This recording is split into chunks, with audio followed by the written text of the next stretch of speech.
today's our topic is all about produce organic concoction. So what is organic concoction?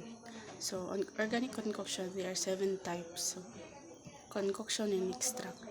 A mixture of certain ingredients and process them together, extracting the enzyme and microorganism that will be feeding for our plants and animals. So concoction with enzyme, there are 6 types, which is the FAA, FPG, FFG, Calfus, and OHN.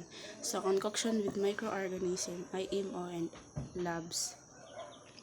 So in making a concoction, we use our personal protective equipment, which is the face mask, disposable gloves, apron, and hairnet.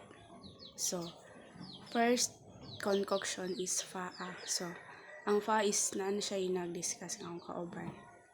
Then the next is FPG, fermented fruit juice. So ingredients and materials: PPE, banana trunk, kamote tops, kangkong, any faster growing plant, molasses, whale skull, knife, bamboo ladle, chopping board, net, stone, peel, Manila paper tape, rubber band, and marking tape.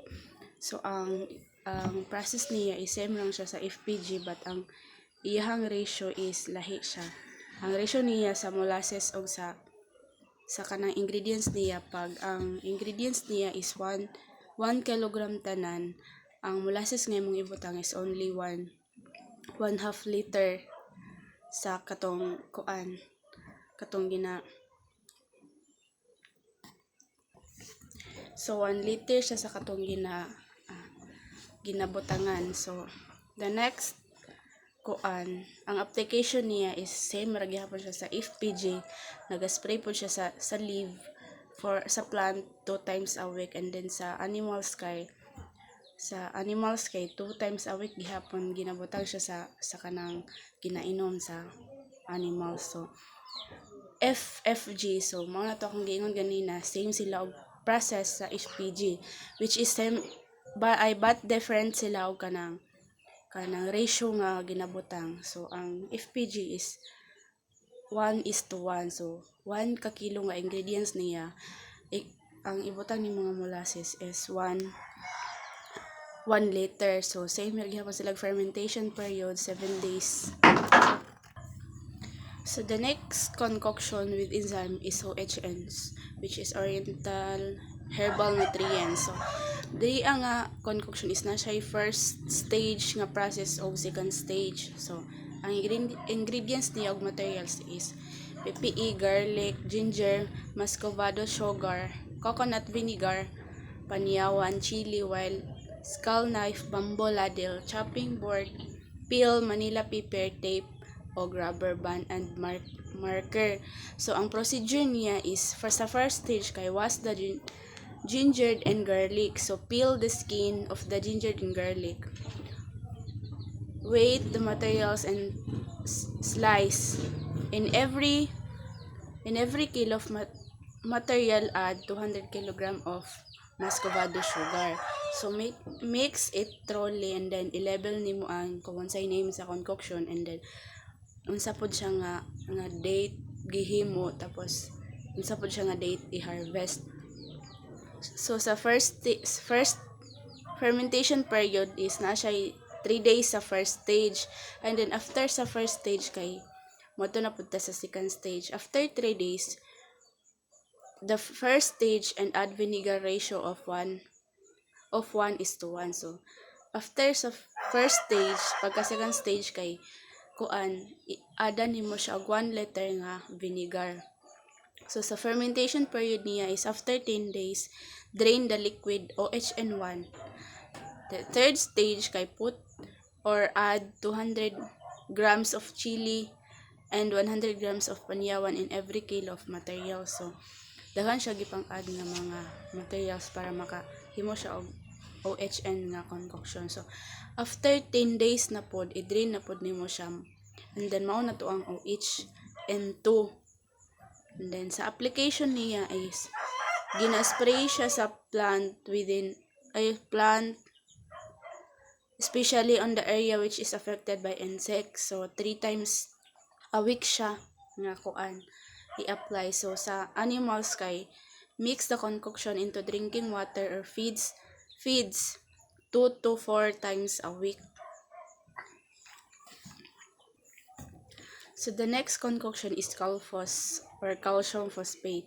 So ang ingredients niya and materials is same ra gihapon na siya PPA, but ang ingredients niya is bone of cow and vinegar with skull knife, bamboo ladle, chopping board, peel cover tape and marker. So note guys, ang gamit aning chopping board kaning mga peel or tape or kanang marker kay kanang ang chopping board kay gina-slice sa ingredients. So kuan namang common namang kay siya din. Ang tape ug ang kanang marker kay ginagamit siya sa pagsulat sa kanang level gani niya. Muna siya. So ang Calphos food is na siya procedure. So wash the bones, boil the bones for about 30 minutes to 1 hour. So kanang ikuan nimo siya murag lagaon. Burn the bones over the charcoal until brownish. So kanang after sa 30 minutes nimo nga pag boil sa iya is kanang murag isugban nimo siya hangtod nga ma-brownish na ang color niya. Scrap and remove the remaining meat. So i-remove to nimo mga nabilin nga mga unod. Wash again, scrap again until no more meat remain, even the bone narrow. So tanggalan jud mo tanang bone. So and then pagkakuan kay itimbang nimo siya after add white cocoa vinegar in the ratio of 1:9. So ang isa ka kilo nga bone nga imong gikuan is equivalent ang ratio niya nga ibutang nimo nga vinegar is 9 liters. So wrap the peel thoroughly. Do not allow air to enter the container. So same ra gihapon dili siya masudlan og hangin. I-level nimo siya. So after sa fermentation nimo nga 30 days, ready na to siya to use. So application to plant. Spray the soil before planting and before flowering the plant at least 1 to 2 times a week. So sa animals kay i-mix japon nimo siya sa drinking water sa kanang pagkaon niya at least 2 to 4 times a week. So ang function niya sa plants kay source of calcium, help root system to access better water and nutrients from the soil, and also help preparation to straighten a plant for heavy flower and fruit. So sa animals is good for pregnant animals, for bones development, and for layer. So the next concoction is IMO, indigenous microorganism. So sa ingredients niya sa gihapon na siya PPE, and then coke, rice, molasses, bamboo, kanang timbangan, bamboo ladle, Manila paper, plastic cover, tape, rubber band, and marker. So same ra gyapon sila og mga ingredients and materials na use. So sa procedure niya is magluto ka og kanon, and then ipot nimo sa sulod sa bamboo pag mabugnaw na siya, and then i-cover nimo ang bamboo sa Manila paper and kanang sa plastic nga cover. So ibutangan nimo siya og kanang rubber band para dili matanggal ang katong cover. Write the date of fermentation and date to harvested. Keep under the bamboo forest or any place where many microbes are present, or in a cold dry place about 3 to 5 days. So harvest good molds white, yellow, pink, orange, and discard the bad molds black. So sa ratio sa IMO is 1:1. So isa ka kilo nga rice tapos equals ang ibutang nimo nga molasses is 1 liter. So mix thoroughly. Mix, cover, and level again. So mo na to i-mix na pud nimo and then i-cover na pud nimo siya.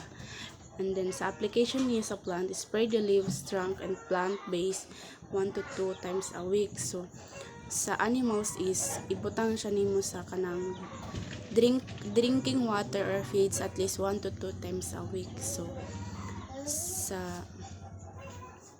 So the next one is LABS or lactic acid bacterial serum. So ang ingredients niya is PPE, fish milk, low fat